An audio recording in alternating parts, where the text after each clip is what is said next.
Vous qui avez l'habitude de dire, moi, quand je ne suis pas contente, je te crache mes vérités. Je te crache mes vérités. Je te regarde comme ça en face et puis je te les jette au visage. Si tu veux, tu prends. Si tu veux, tu laisses. Moi, je te dis la vérité. Quand je ne suis pas contente, c'est comme ça. Parce que je n'ai pas envie de dire autre chose. Je te dis ce qui est là et tu te débrouilles avec moi. Je suis comme ça. Je dis la vérité. Vous qui avez l'habitude de parler comme ça, vous allez vous créer des problèmes tout le temps.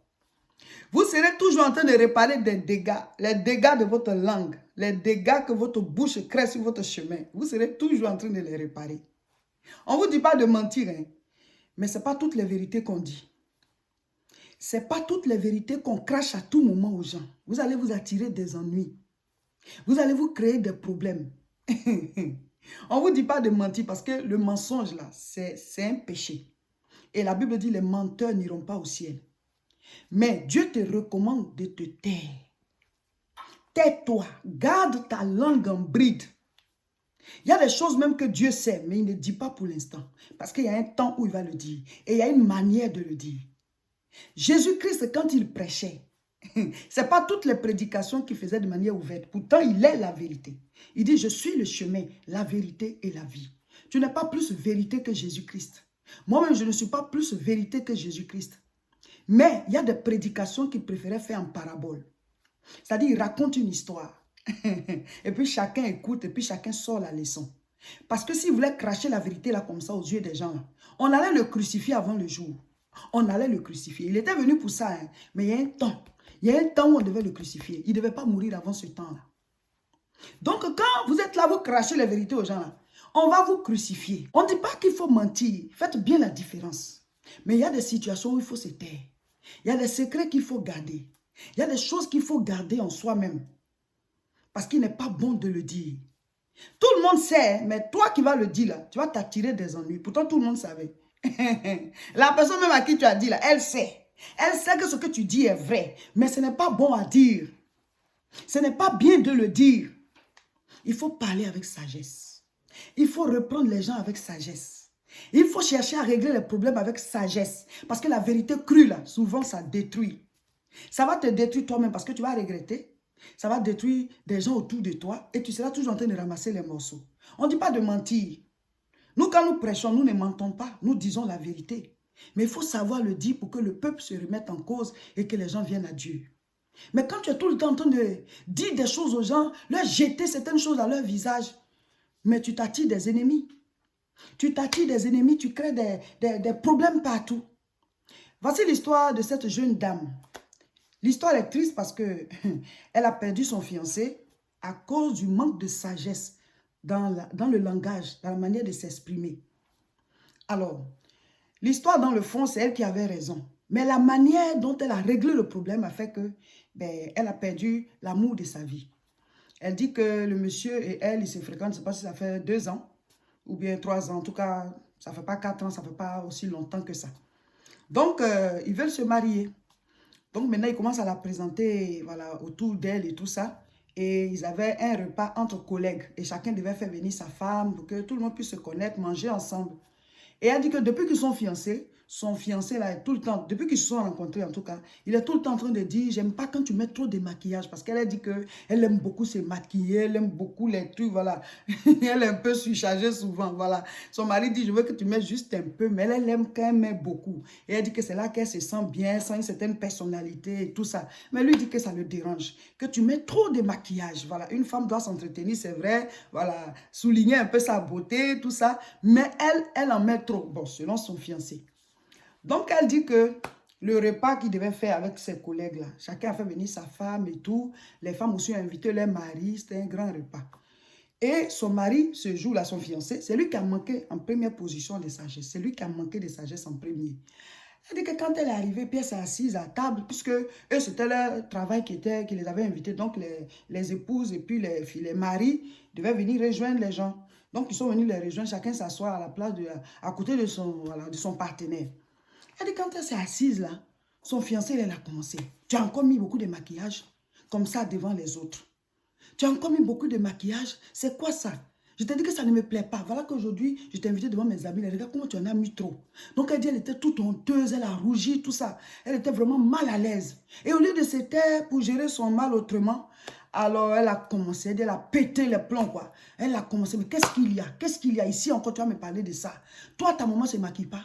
Ta maman, elle met les faux ongles, elle met les faux cils. Son maquillage, mais c'est plus que pour moi. Tes petits soeurs se maquillent. Tout le monde se maquille chez vous. Tu veux quoi? Ma chérie, tu n'as pas bien choisi le moment. Et puis, c'est pas ça là que tu dois dire à ton fiancé. Tu n'es même pas encore rentré dans leur famille. Hé, hé, hé, hé. Manque de sagesse. Pour tout est sorti. Vous qui aimez cracher les vérités là. Vous qui aimez cracher les vérités, vous avez l'habitude de le faire. Donc, à un certain moment, vous allez ça va vous surprendre. Ça va vous arriver devant les gens. Pouf! Tout a explosé. Donc, elle dit son fiancé, il a laissé tranquille un moment. Parce qu'il est en train de réaliser ce qui se passe. Et les autres aussi regardent maintenant. C'est quoi ça? Vous voyez? Donc, il a commencé à répondre tout doucement. Ma mère, c'est la femme à mon père. Mes soeurs, elles ont leur mari. Si leur mari aime le maquillage, beaucoup de maquillage, c'est leur problème. Mon père peut aimer ça. Mais moi, si tu veux rentrer dans ma vie, là, je dis ça, tu en fais trop. Quand je te dis, tu en fais trop, tu en fais. Elle dit, mais c'est pas la peine de le dire devant les gens. C'est pas la peine. Est-ce comment tu m'as honni et tout. Il dit, c'est ce que tu es en train de me faire aussi. Donc, du coup, le repas là, c'est gâté. Donc, les autres ont commencé à les calmer. Non, s'il vous plaît, c'est pas comme ça que vous devez régler vos problèmes. Voilà, et tout, ils les ont calmés. Et bon, pour ne vraiment pas casser l'ambiance, ils sont quand même restés pour manger. Mais elle dit qu'à partir de ce moment-là, leur relation a pris un coup de froid. Voilà. Tout le monde s'est levé, chacun est parti. Mais maintenant, son fiancé l'a refroidi. Et après, il lui a dit, sincèrement, tu m'as blessé. Tu m'as blessé, tu aurais pu parler de moi-même. Mais jamais de ma mère. Je t'en supplie. En tout cas, je n'aime pas qu'on touche à ma mère. C'est ma mère. Et tu en as parlé devant mes collègues. Vous voyez, tout le monde sait que sa maman s'est maquillée. Lui-même sait que sa maman s'est maquillée. Mais toi qui as dit là, tu vas avoir des problèmes. Ce n'est pas toutes les vérités qu'il faut cacher. Tout le monde voit. Mais toi qui vas le dire là, tu vas t'attirer des ennuis. C'est toi qui vas amener à sa maman ne plus se maquiller. C'est ton fiancé, il t'a dit que lui, ça ne lui plaît pas. Maintenant, voilà. Par manque de sagesse, elle a perdu le gars. Donc, elle dit que la relation a pris un coup de froid.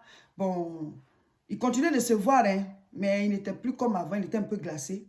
Et les choses là venaient l'une dans l'autre. Au fur et à mesure, il y a d'autres choses qui se sont ajoutées. Il y a eu d'autres erreurs commises, soit par le fiancé lui-même, ou bien par elle. Mais pourtant, elle dit que les deux s'aimaient bien. Hein.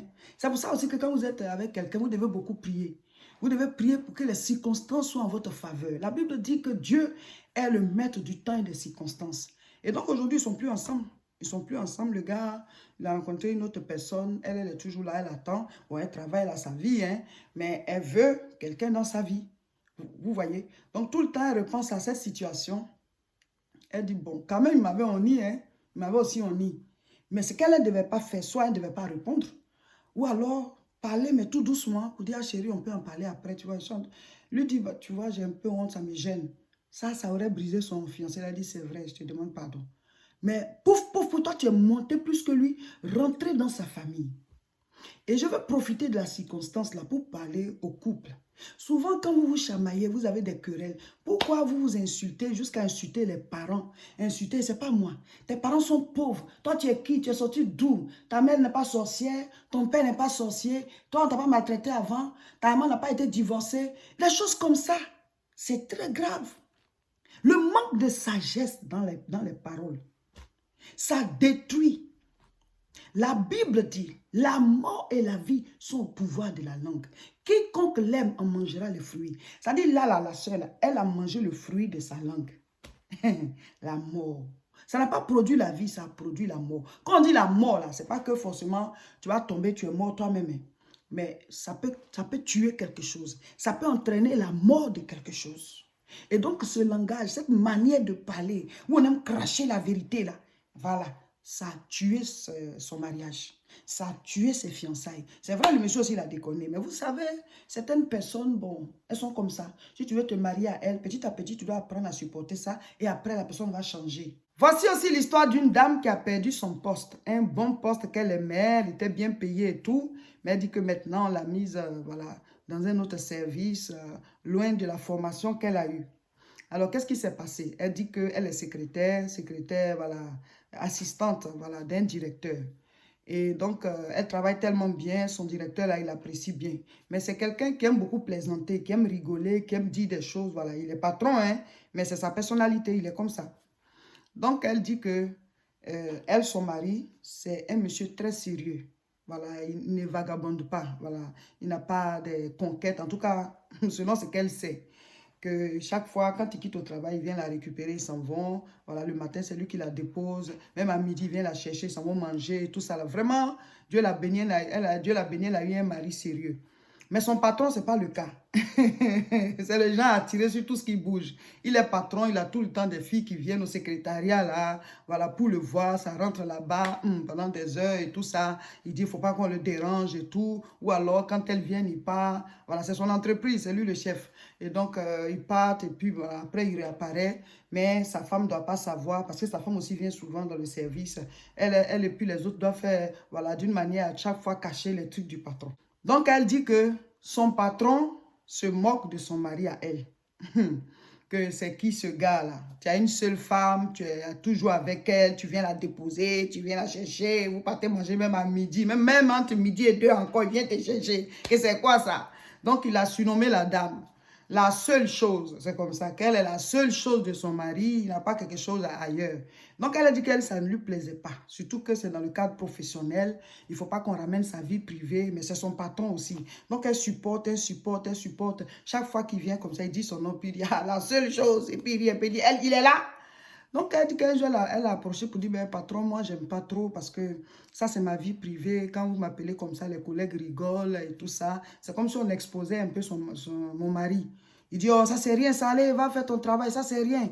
Vous savez aussi, il y a des entreprises là, les gens, voilà, les patrons sont comme ça. Bon, tu as besoin aussi du boulot pour pouvoir nourrir ta famille, donc tu acceptes comme ça.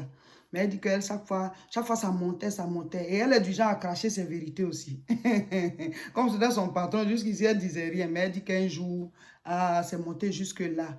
Il est venu encore, voilà, il ne sait pas si c'est avec devant qui là, il a encore appelé comme ça. Et les patrons, les autres collègues commencent aussi à l'appeler comme ça, la seule chose de son mari.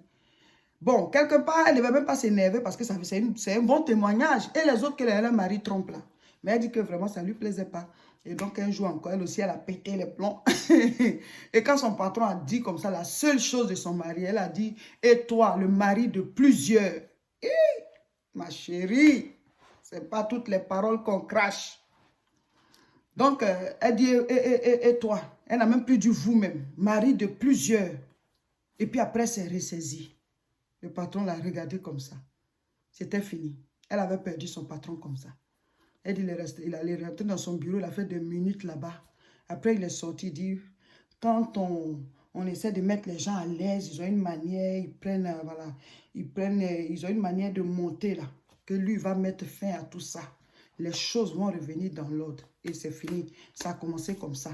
Chaque fois, les bâtons dans les roues, dégringoler la dame voilà, de son poste. Finalement, il dit qu'il veut une autre assistante. Il ne veut pas celle-là. Il n'est pas à l'aise avec elle. C'est lui, dans tous les cas, c'est son entreprise. Donc, pour ne pas la renvoyer, lui ont donné un nouveau poste quelque part où elle est carrément oubliette. Elle décroche le téléphone juste au standard. Voilà, regarder un peu le stock, les choses comme ça.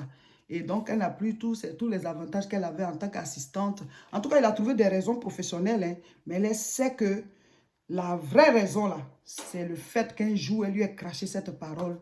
Toi, tu es mari de plusieurs. 1 Corinthiens 6, verset 7. C'est déjà certains défauts chez vous que d'avoir des procès les uns avec les autres. Pourquoi ne souffrez-vous pas plutôt quelques injustices? Amen. Ce passage biblique-là nous dit que dans certains cas, dans certaines situations, nous devons apprendre à supporter quelques injustices.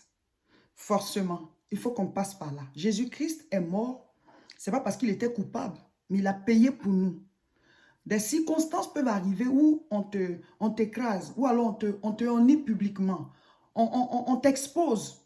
Mais si tu réagis, tu vas détruire plus grave que ton honneur qui a été bafoué. Si tu réagis, tu vas perdre plus gros. Avec les vérités que vous crachez là, le Seigneur dit d'apprendre quand même à supporter quelques injustices autour de nous. Et pendant ce temps, vous priez. Dieu peut transformer les circonstances là en votre faveur. Mais quand on crache comme ça la vérité, ben on a des dégâts à réparer plus tard. Le thème du mois de mars, c'est la sagesse. tout ce que nous allons dire va tourner autour de la sagesse. Ce samedi 13 mars, nous serons à Aubervilliers pour la croisade de prière. Et le mercredi 10 mars, nous sommes en direct à 12 h.